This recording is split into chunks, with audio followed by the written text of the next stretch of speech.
No. Kannoo? Eenyu jedhama?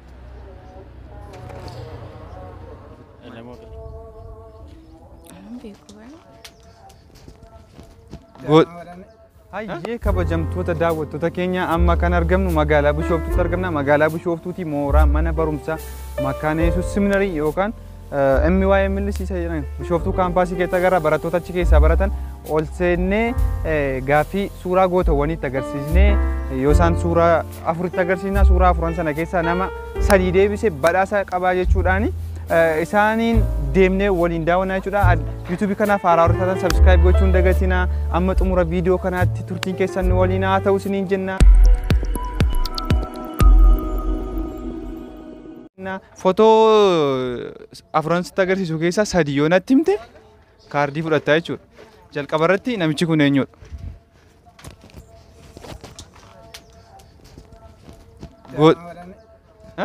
Goota Jaaqama Badhaanee. Lakki sekendii muraasa si hafe yaali. Kanan barree tokko isa kana dhabeeraa jechuudha. Sekendii 30 masira deebitanii nuu qabdu. Namichi kuni amma immoo namicha kana nutti himtaa jechuudha. Namichi kun eenyudha? Gootadha. Illee fida argatee jira. Tokko argatee jira. Footoo lama si hafe jechuudha. Suuraa lamatu si hafe. Namichi kun eenyudha?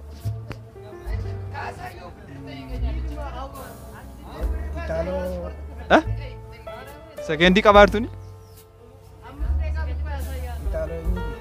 Yaali sekendii 15 qabda. Namicha isa kanas hin barree suuraa isa dhumaa tokkoon sitti agarsiisa. Namichi kun eenyudha? Dhaggeeffattoota keenya suuraa afuritti agarsiisne keessaati suuraa tokko bichaa deebise tokkuma argachuu isaaf akka tokkuma argate egaa waan goonu hin qabnu garuu akkamitti suuraa goototaati hundi isaanii suuraa lama nutti himte garuu suura gootota hin beektu jechuudha. Gootota Oromoo suuraa isaanii baruu qabda. Oromoo taatee amma jirtutti isaaniin baruu qabda. Ishee kana guuttachuu amma fedhe namatti kennu waan argatteef jechuudha. Meeqaadha?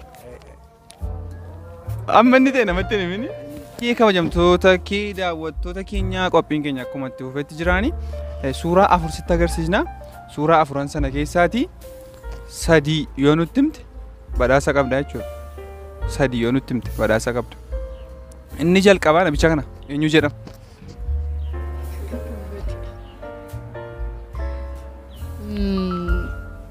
Yaali sekendii 30 qabda. Maqaa gootota keessaa waamtee yaaluu dandeessa jechuudha. Kannoo. Kannoo? Salphanne Oromoo. Kannoo? Yaali sekendiin kennameera.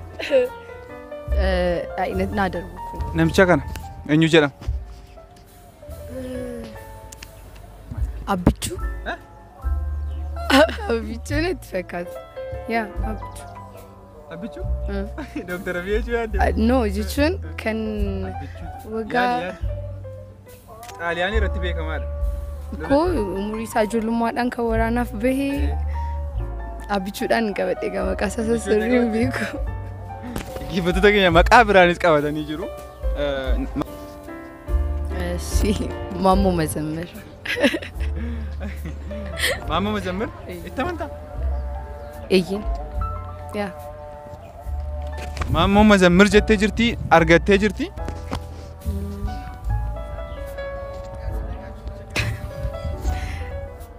Isheen dogoggoruu baadhiif leenjisoo Diggaa natti fakkaata. Leenjisoo waan akkasii. Leenjisoo Diggaa jettee argatteetiin jirti. Deebistee jirti jechuudha.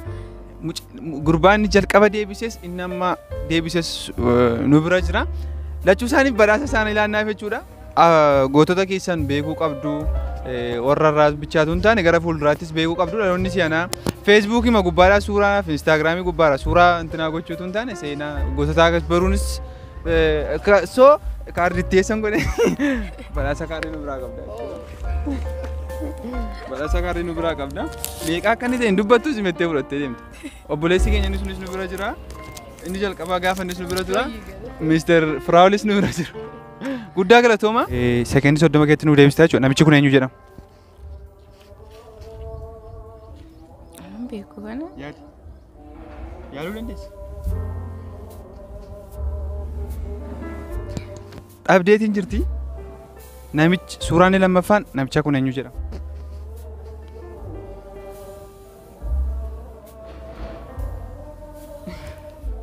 Yaaluu dandeessa bara. Callee suuraa maqaa gosa. Abshee Garbaa. Yaali. Yaali sekendii qabda amma. Isa kanas dhabdee jirti daawwattoota keenya. Inni kun kana hin beektu taanaan rakkisaadha. Kun eenyu jedhama?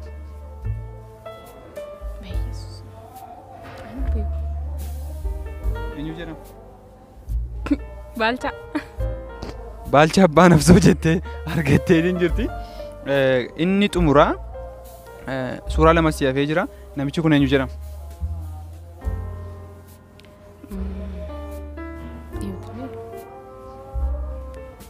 Maqaa isaa nutti hima. Maqaan namicha kana. Aliyyi Cirrii. Waaqoo guutuu. Waaqoo guutuu argatteetiin jirti. Argatteetiin jirti. Suuraa inni xumuraa namichi kun eenyu jedhama? Hayilee Fidaa. Hayilee Fidaa jettee hundasaa tokko bichaa dhabdee argattee jirti. So badhaasa qabda jechuudha. Badhaasa kaardii qabda. Isa kanaan immoo Feesbuukii galtee suuraa goototaa irra deebitee akka ilaaltuuf si ilaannee jechuudha. Guddaa galatoomi. Guddaa galatoomi. Chaanela keenya subscribe gochuun viidiyoo keenya ilaaluu ni dandeessa. Guddaa galatoomi. Isa kanadha. Namichi kun eenyu jedhama? Onesmoos Nasiib. Sekendii 30 qabda. Sekendii 30 keetti yaali.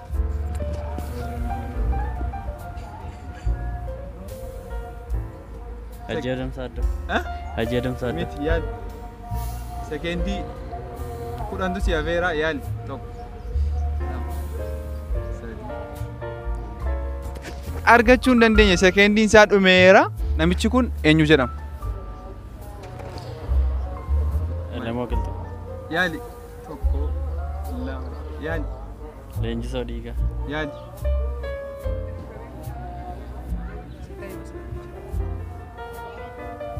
Yaali yaali. Dhaggeeffattoota keenyaa kanas argachuun. Inni dhuma namichi kun eenyu jedhama? Hayilee Fidaa. Hayilee Fidaa gaaffii sadii keessaa tokko argate. Kana sekendii 5 gidduutti nu deebisuu qabda. Namicha kana jechuudha. Suuraa isaa kan sitti agarsiise sekendii 5 gidduutti maqaa isaa nutti himuu qabda. Maqaa isaa fi maal akka inni hojjechaa ture. Abishee Garbaa.